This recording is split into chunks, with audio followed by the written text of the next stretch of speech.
Jesus é lindo, maravilhoso, cheiroso, amoroso. Jesus é tremendo nas nossas vidas. Glória ao nome do Senhor. 1 Tessalonicenses capítulo 4, versículo de número 13.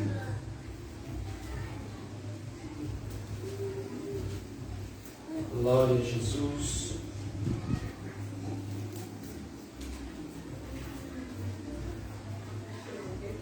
Versículo 13 que diz: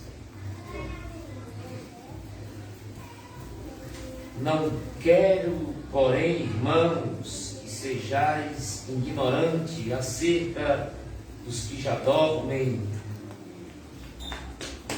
para que não vos entristeçais como os demais que não têm esperança.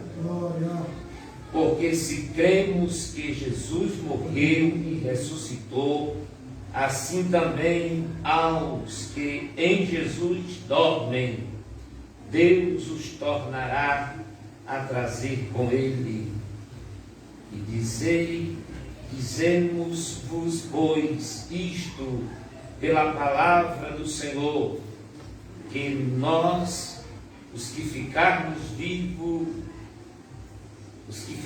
vivos para a vinda do Senhor, não precederemos os que dormem, porque o mesmo Senhor descerá do céu com alarido, e com voz de arcanjo, e com a trombeta de Deus, e aos que morreram em Cristo, ressuscitarão primeiro. Depois nós, os que ficarmos vivos, seremos arrebatados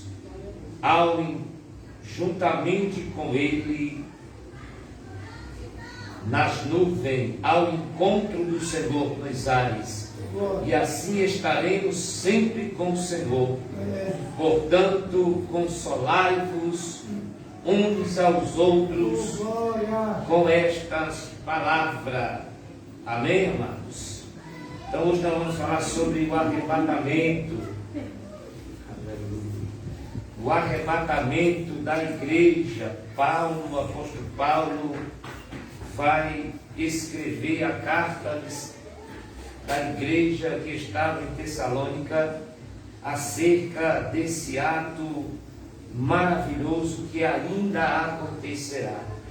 Então, é muito interessante a gente ouvir a palavra, é muito importante a gente querer estar sempre ouvindo esta palavra, porque é esta palavra a vitória da igreja, é esse assunto que interessa para a igreja, é esse assunto que nos dá ânimos para continuar mantendo a nossa fé, mantendo a nossa vida cristã na confiança e na esperança de que Jesus Cristo voltará para buscar a sua noiva, a sua igreja.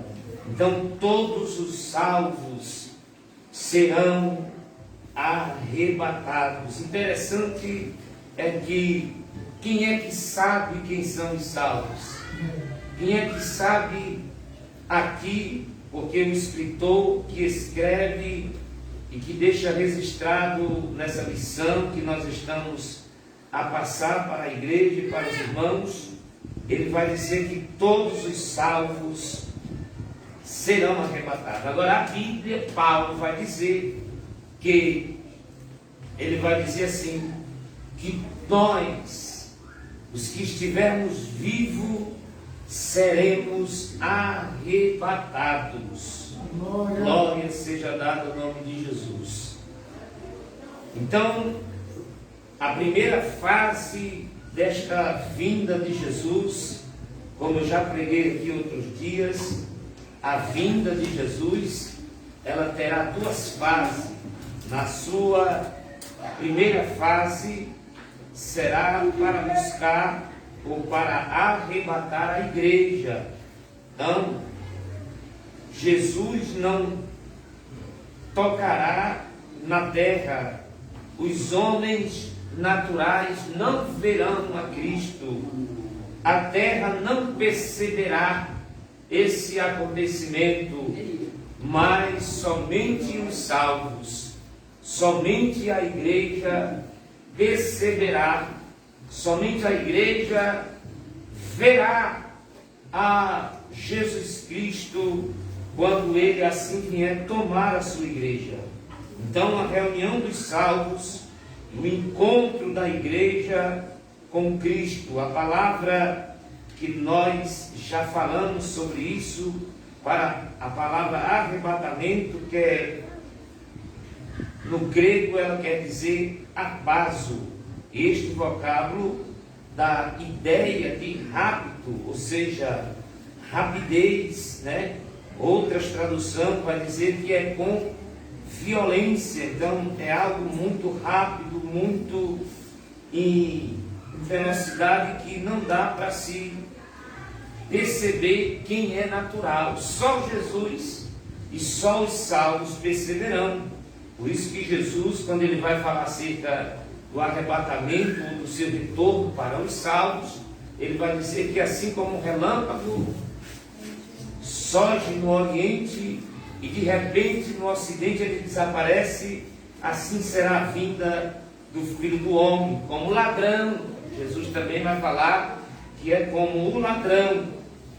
O ladrão, ele vem de repente, ele não avisa, ele não diz que vai te roubar, ele chega e rouba, né? Então Jesus, ele vem dessa maneira, é por isso que ele deixou claro para a igreja, e deixou claro para a igreja do Senhor, a sua igreja, que quando nós viéssemos perceber e viéssemos ver as coisas que estão acontecendo, já era para a gente ficar esperto, já é para a gente ficar atento, porque o dia dele está chegando. A pergunta é, o dia é de quem mesmo? Eu acho que essa palavra poderia se dizer que o dia não é do Senhor, o dia é da igreja. Porque a vitória quem vai receber? Jesus está no céu, sim ou não? Jesus está no trono. Quem precisa de uma vitória? É verdade. Quem é que precisa de salvação eterna? Somos nós. Então o dia será nosso. O dia será da igreja, quando Jesus raiar nas nuvens e tirar a sua igreja dessa terra. O dia é nosso, porque a vitória é nossa. A vitória não é do mundo, a vitória é da igreja. A vitória não é dos que ficam, a vitória é dos que sobem com ele. Então, esse dia do Senhor é outro dia, né? Porque quando fala do arrebatamento, é para quem vai ser salvo, é para os salvos. Jesus vem tirar a igreja dele da terra justamente para livrar a igreja do dia do Senhor.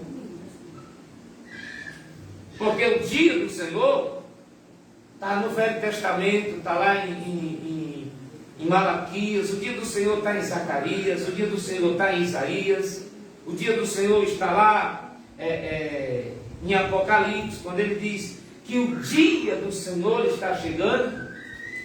Fala de uma outra situação, quando ele virá para julgar as nações e colocar um ponto final na história dos seus opositores, que esses sejam demônios, que esses sejam humanos, que esse seja qualquer opositor de Deus. No dia do Senhor vai ser colocado um ponto final. E haja vista que esse dia será tão terrível que o próprio homem que hoje está por cima, que hoje é o poderoso, é os bambambam da terra, eles vão dizer: montes caiam sobre nós, rocham, esmaga-nos, porque vem aí aquele aquele que é poderoso. E nós não podemos assistir, ou nós não podemos resistir o dia dele. Olha que coisa interessante. Está lá em Apocalipse, está lá em Mateus. Jesus mesmo proferiu essas palavras quando ele mesmo virá no seu dia para trazer juízo a todos os seus opositores, a todos aqueles que de uma forma ou de outra não acreditaram e ainda lutaram para outros não acreditar que Deus é maravilhoso e é todo poderoso. Então, meus irmãos, nessa noite nós queremos falar sobre isso. Quem será arrebatado? Todos os salvos que foram transformados mediante o novo nascimento. É aqui que o Evangelho está. É aqui que nós podemos extrair a palavra do Evangelho. Em nenhum momento no Velho Testamento, na lei, você vai ver alguém falando acerca desse nascimento, acerca da transformação, porque não havia transformação. O que havia era sacrifício para perdoar pecado, para cobrir pecado. Então, sacrifício de cordeiro, sacrifício de bode, o sacrifício de boi só servia para cobrir os pecados até um certo tempo. Mas quando vem Jesus, sacrifica-se a si mesmo para nos dar perdão e trazer em nós a regeneração, trazer em nós a transformação.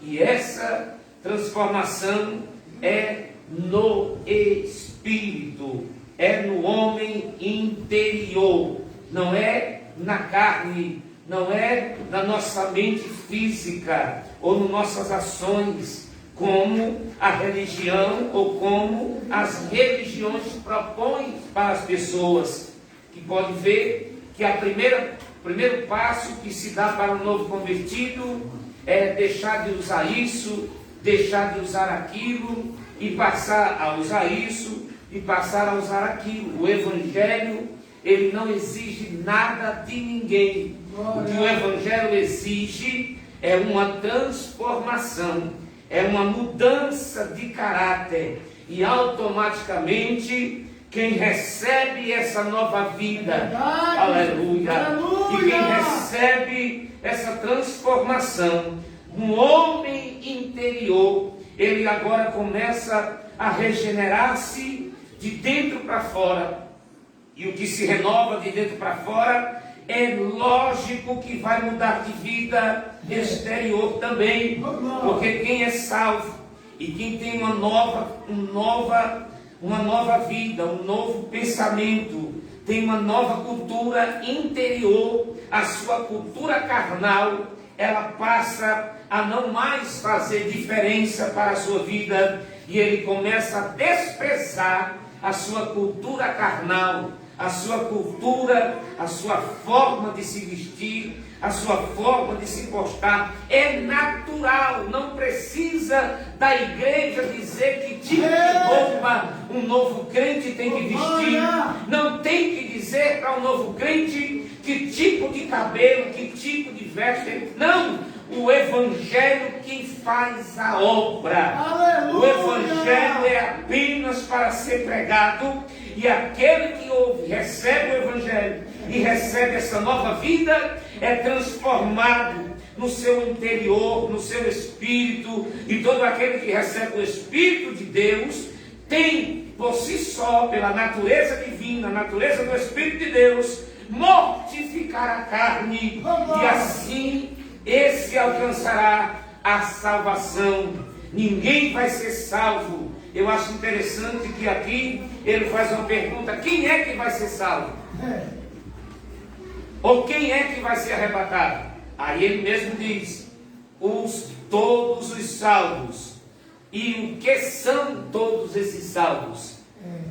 todos aqueles que foram transformados mediante o novo nascimento. Agora a pergunta que eu faço é, aleluia, no mundo e na igreja que nós vivemos, nós percebemos e vemos que pessoas que vivem dentro da igreja se comportam como crentes dentro da igreja, se vestem como igreja, como crente, mas as suas ações, a sua natureza, ela continua como a mesma natureza do passado, com a mesma natureza antiga. Então é esse o problema e é esse o detalhe do Evangelho. O Evangelho, ele transforma a natureza do homem.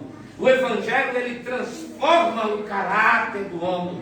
Porque nós entendemos que a natureza humana, ela é pecadora. A natureza humana, ela é pecadora por natureza. E quando recebemos Jesus, agora recebemos Jesus, nós percebemos que temos agora em nós vida, porque Jesus é vida, e ele disse, eu vim para dar vida, e vida com abundância. E como que é essa vida? É a vida dele na nossa vida, não é mais a minha natureza, não é mais a nossa natureza, mas é a dele operando na nossa. Então quando nós deixamos a natureza de Deus, aleluia, controlar e dominar a nossa natureza pelo Espírito dele, aí nós podemos dizer que somos nascidos de novo e recebemos um novo nascimento por intermédio da palavra do Evangelho, por intermédio do Evangelho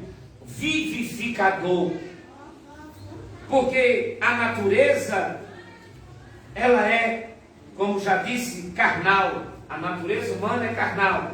Então, quando nós recebemos a natureza espiritual que vem através da palavra e através do Espírito Santo, nós vemos que, como disse Paulo, que o vosso velho homem seja o quê? Morto. Em outras palavras, mortificado, que não é morto, mas é como se ele estivesse dormindo, como se ele tivesse anestesiado, porque num vacilo que o homem dá, num distanciamento que o homem tiver da palavra e do Espírito Santo, esse homem sempre vai ressurgir, esse homem sempre vai querer viver. Por quê? Porque é a natureza da carne, é a natureza do pecado, que só vai ser, aleluia, aniquilada no dia de Jesus arrebatar a sua igreja. Então, quando formos arrebatados, esse velho homem será de uma vez por todas aniquilado. Como disse Paulo em 1 Coríntios capítulo 15, versículos 52 a 54, ele vai falar da morte, vai dizer da morte e tal, coisa e tal. Aí ele diz assim, onde está a morte, a sua vitória, onde está a morte, os seus aguilhões? Porque aquilo que era mortal, agora passa a ser imortal. Então, é essa palavra que muda a nossa vida. Então, nós podemos perceber que a palavra de Jesus Cristo, o novo nascimento, todos aqueles que serão salvos, são aqueles que aderirem à palavra de Jesus no seu coração, na sua vida, e dia após dia, irmãos, momento após momento, a gente poder testificar desta natureza cristã, desta natureza de Cristo. Por que cristã? Porque é de Cristo, amém? Natureza cristã, natureza de Cristo. Então, não é a natureza evangélica, ou não é a natureza, né, da religião, não, é de Cristo, a natureza de Cristo. Então, os homens, por não entender, eu não sei, ou por não querer aderir à natureza de Jesus na sua vida, inventou moda, inventou costumes, trouxeram o costume do Velho Testamento para nós e colocaram um monte de coisa e misturaram tudo, fizeram uma salada da palavra de Deus e não souberam colocar a palavra de Deus organizada como ela é organizada. O homem, é que bagunça, é que mistura tudo e deixa uma confusão na cabeça da igreja, na cabeça dos crentes. A coisa mais linda e mais simples de se entender é o Evangelho.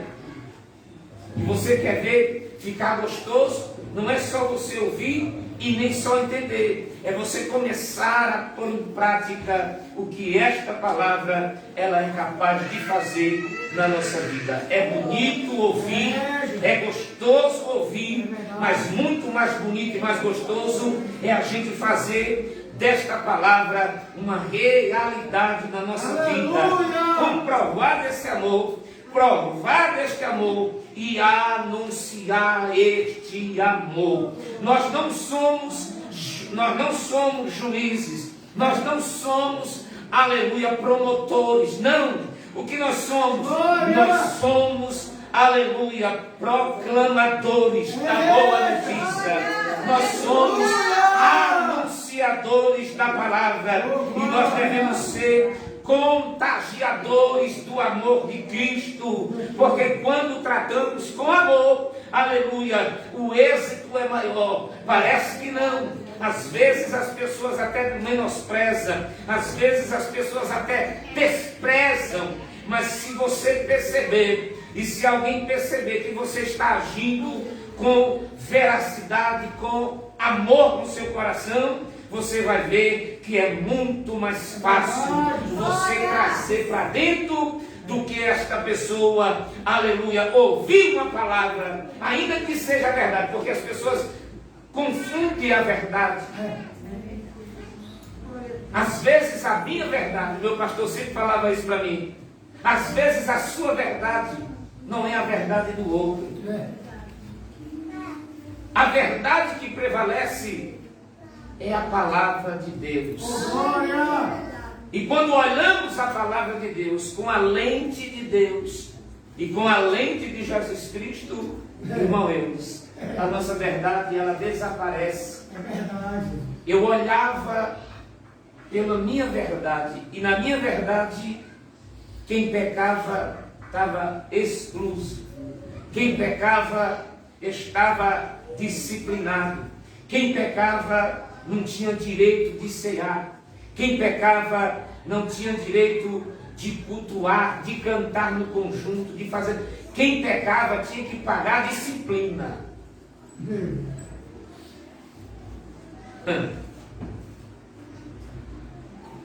Mas é porque nós interpretamos pela nossa verdade. Pela nossa verdade. E o que é mais profundo e interessante é que a nossa preocupação é com a reputação da igreja. Nós nos preocupamos com a reputação do pastor da igreja, nós nos preocupamos com a reputação de A, que é dirigente, do B, que é regente, do auxiliar da igreja. Nós nos preocupamos com a reputação dessas pessoas. Mas não nos preocupamos com a alma. Aleluia! Porque para as pessoas é importante a reputação. É verdade, Jesus. Glória a Deus. Haja vista que se eu adulterar, para os homens e para a igreja, eu perco toda a minha reputação, a minha credibilidade como pastor, e eu não tenho direito mais de subir no altar e trazer uma mensagem. Correto? Oh, glória. Mas e se Jesus tivesse que falar a esse respeito, o que será que Jesus diria? Aleluia! Hã? Deus, tu és fiel. Jesus, tu és lindo, Pai. Então, eu não vou aprofundar nesse assunto, o assunto é outro. Mas eu só quero dizer uma coisa para você, para nós aqui entender o que Jesus está nos ensinando, é que o Evangelho foi nos dado para amar. O Evangelho foi nos dado para contagiar. O Evangelho foi nos dado para proclamar. O Evangelho foi nos dado para anunciar a palavra. Vou dizer de novo, quando se preocupamos com o pecado de alguém, nós nos tornamos às vezes juízes ou testemunha.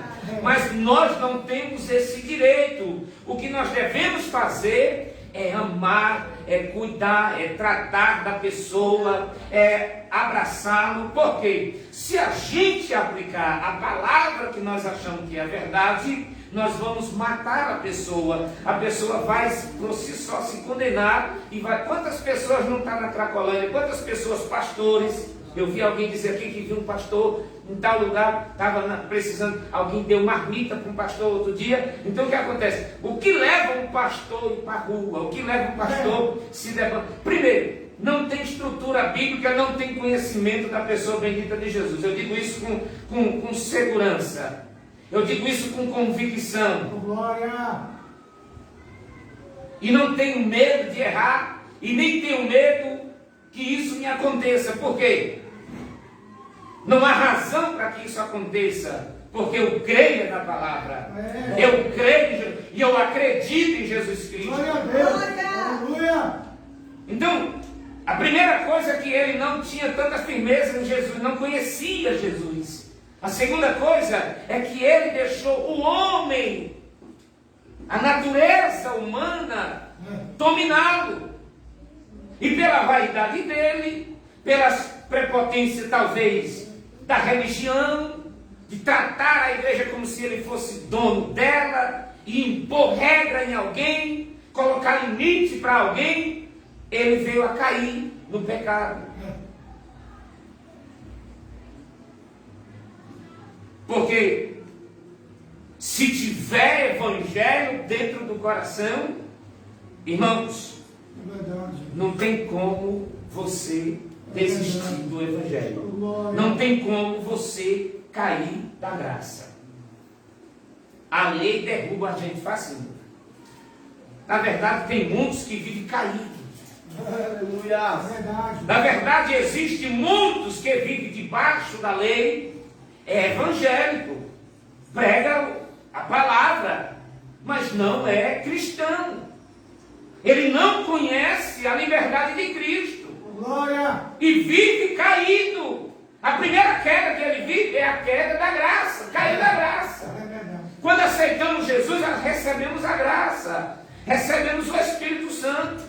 Mas no decorrer dos anos, do tempo, a religiosidade vai nos ensinando aquilo que ela aprendeu, aquilo que ela propôs para os homens, e os homens vão se encaixando dentro daquele sistema, e aí os homens caem da graça.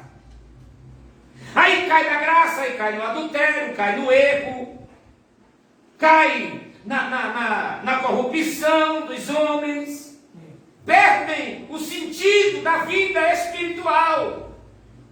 Porque se alguém hoje se apresenta como certinho, e como é isso, pastor, esse certinho? Eu estou falando de uma pessoa que paga os seus impostos, eu estou falando de uma pessoa que paga a sua energia sem fazer o gato, eu estou falando de alguém que paga a sua água sem fazer gato, eu estou falando de alguém que compra e paga tudo certinho, estou falando de alguém que vai tirar a habilitação, e lá na hora de tirar a habilitação alguém oferece o quebra, ele diz: eu não dou quebra porque eu sou cristão.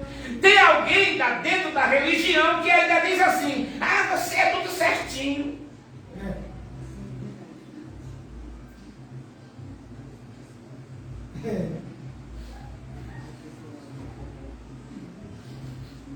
Amém, irmãos? Glória!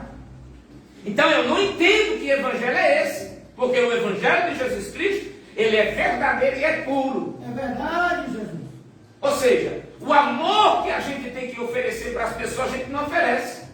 Agora, a religiosidade nos amarra, nos prende em certos costumes e em certas adorações e tanta coisa que a igreja propõe para nós, e nós não podemos cumprir com a palavra, porque a gente é muito certinho. Até tem uns que usam, né, a palavra do apóstolo, não sei se foi Paulo: não seja demasiadamente bom, ó, e nem seja demasiadamente mal. Não é isso, irmão Reis?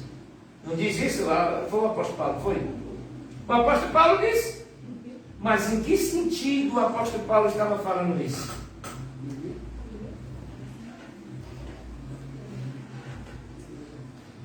Porque há um limite da gente ser bom.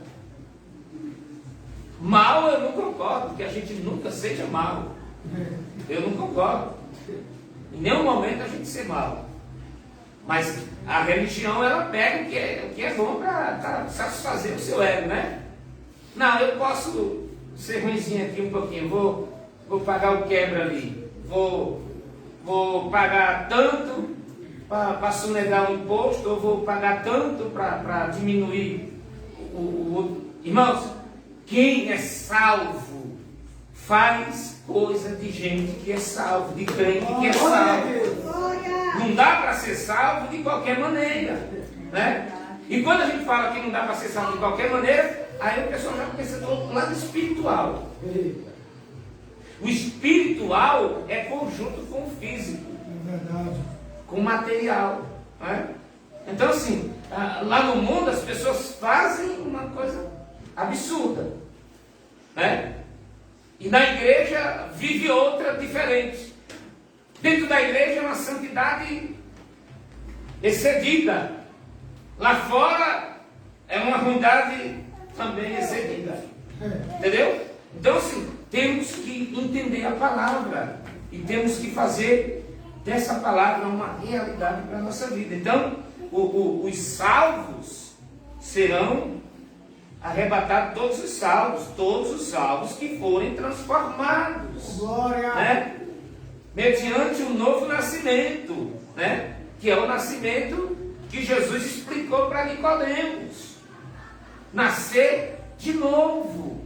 Ou seja, na verdade, eu tinha uma natureza formada. Eu tinha a minha teologia formada.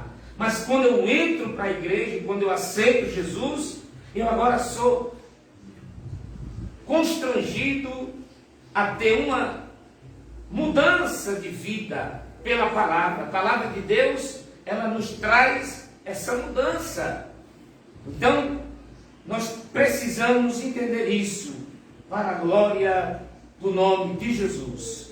Amém, amados? Agora vamos ver mais um ponto aqui que é bem interessante. O arrebatamento e a ressurreição dos mortos. A ignorância acerca dos mortos. 1 Tessalonicenses 4,13.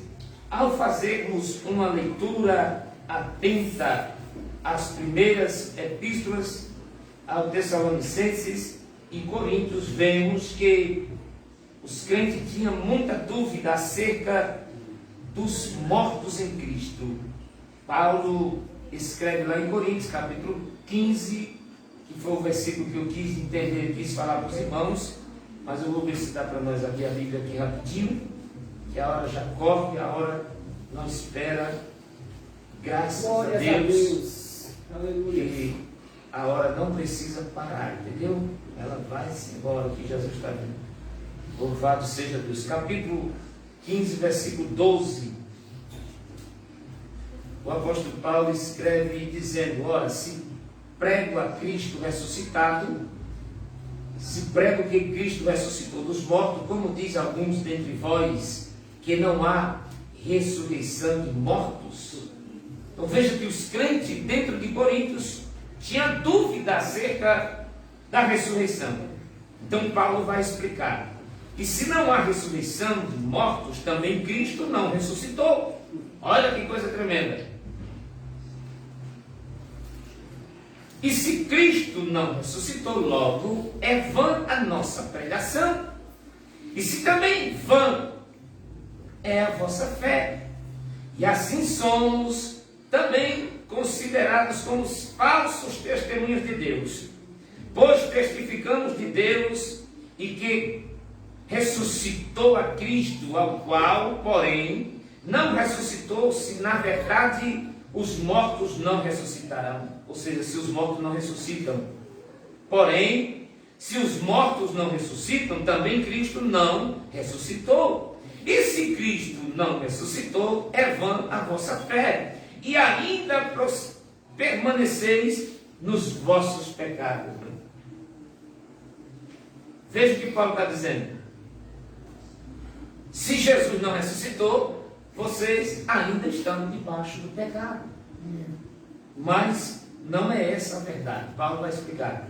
Também os que dormem em Cristo estarão perdidos Se esperarmos em Cristo só nesta vida, somos mais miseráveis do que todos os homens, mas agora Cristo ressuscitou dos mortos e foi as primícias dos que dormem, porque assim como a morte veio por um homem, também a ressurreição dos mortos veio por um homem, porque assim como todos morreram em Adão, assim todos serão vivificados em Cristo. Glória a Deus. Aleluia.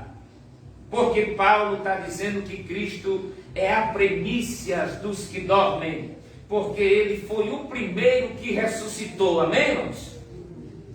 Amém, igreja? Amém. Eu vou confundir vocês um pouco aqui. Se Jesus foi o primeiro que ressuscitou, o que dizer de Lázaro, que ele mesmo ressuscitou a Lázaro antes mesmo dele morrer? A Bíblia está errada? Não. E por que ele disse isso? Por que Jesus é a primícia dos que ressuscitaram, se ele mesmo ressuscitou a filha de Jairo?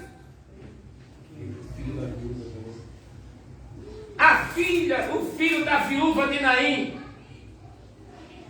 3. E antes dele, Eliseu também ressuscitou o filho da viúva, amém? Amém.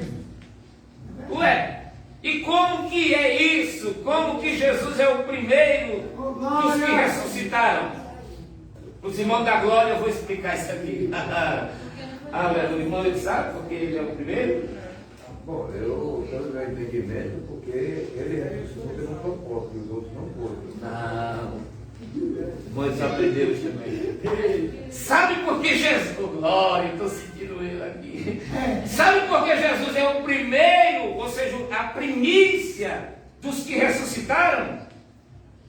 Vou dizer agora, e já termino. Por quê?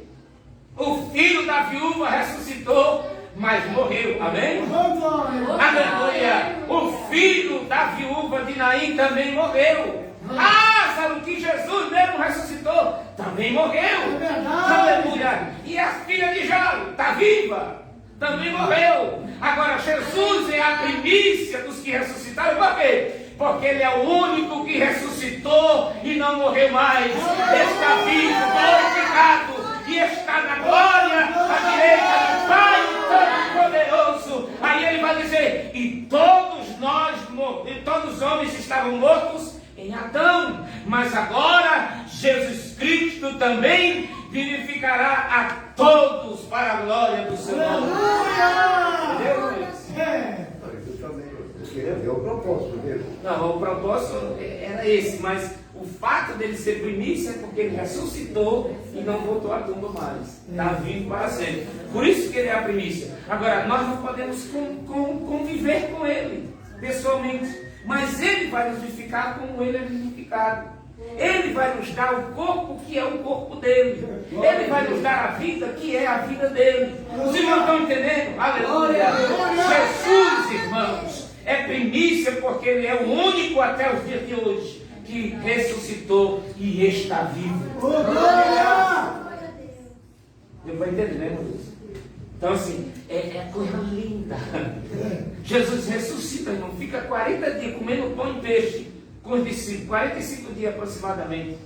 Depois, ele sobe direto para o céu. E lá no Monte das Oliveiras, no Atos dos Apóstolos, vai dizer que quando Jesus estava subindo, 2 anjos apareceu e disse: varões Galileus, por que estáis olhando para cima?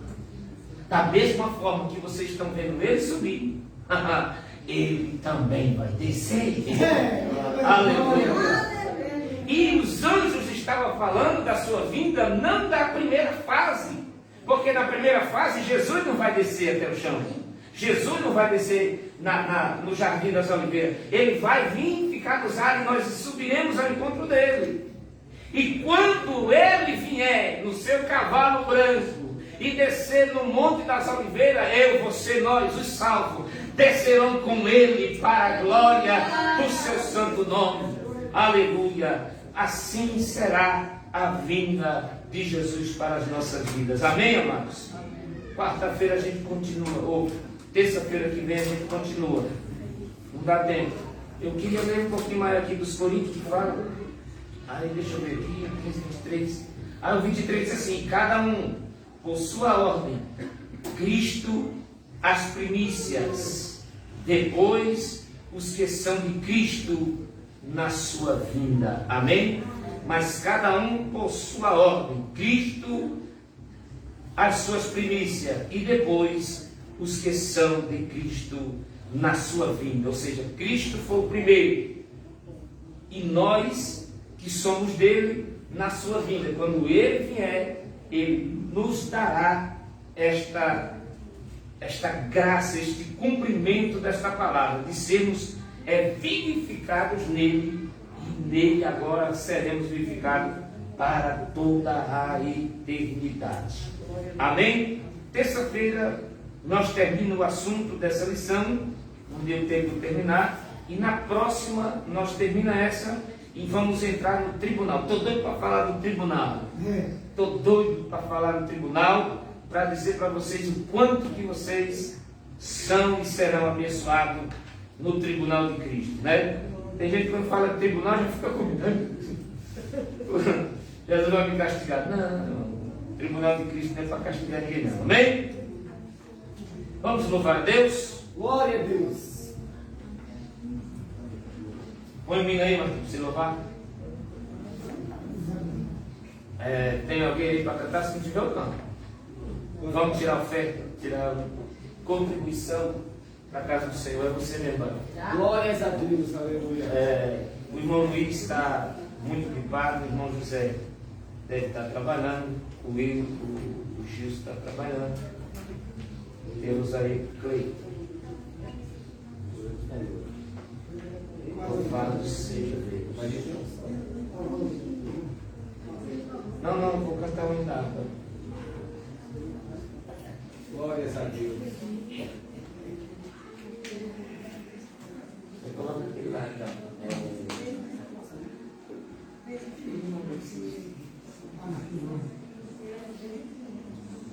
Vamos adorar Jesus com nossos dízimos de oferta para a manutenção da casa do Senhor.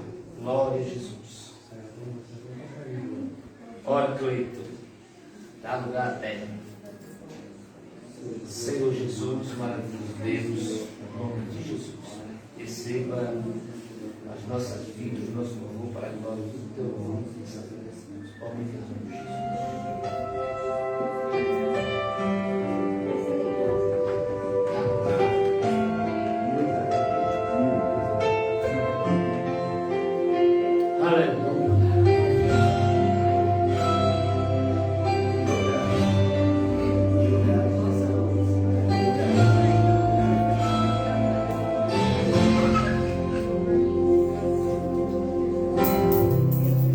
Não importa quem você é, não importa o que você vê, Jesus conhece o seu interior também. Quantas vezes você caiu tentando acertar, mas a tristeza e o desespero te fizeram chorar. Não importa pra onde você foi, se na escuridão da noite ele apaga o seu passado e não desiste de você.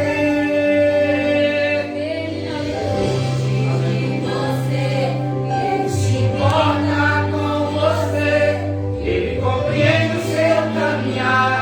Nunca vi um amor tão grande assim.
Glória a Deus. Vamos nos colocar em pé, agradecer a Deus por essa oportunidade, por esse culto maravilhoso. Glória a Deus. Amanhã temos circo de oração às 14 horas e à noite o culto do lado da nossa irmã. E quinta-feira estaremos aqui louvando e adorando o nome do Senhor uma vez mais. Irmãos, olha o Senhor, irmão. Pai do Senhor para a igreja, amém? Amém. Eu preciso de oração. Maravilhoso Deus, Pai querido, neste momento, colocamos difícil. Te agradecendo, Deus Pai, pelo trabalho que foi realizado na tua casa. Nos abençoa grandemente, Deus, meu Pai, nesta noite, poder falar aos nossos corações através da mensagem da tua palavra, pela graça do sustento que tem nos dado.